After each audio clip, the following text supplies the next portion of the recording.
আমি দুঃখ মনে রাখি না। জীবনে এত উঁচু নিচু পথ পেরিয়ে এসেছি, এত রোলার কোস্টার পার করেছি, যেখানে প্রতিটা মোড়ে অপেক্ষা করেছে নতুন চমক, নতুন কষ্ট। তাই কষ্টকেই যেন আপন করে নিয়েছি।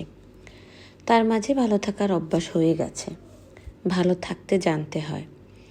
এই পৃথিবীতে জন্ম মানেই কেবল সুখ নয়, এখানে থাকে অপ্রত্যাশিত পরিস্থিতি, অনাকাঙ্ক্ষিত হারানো, নীরব কান্না, হঠাৎ থমকে যাওয়া কিছু স্বপ্ন।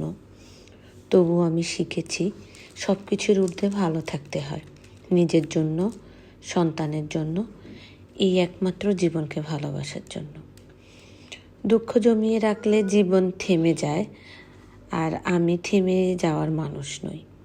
তাই হেঁটে চলি, আলো খুঁজি, শান্তি খুঁজি, নিজের মাঝে এক টুকরো স্বর্গ গড়ে তুলি।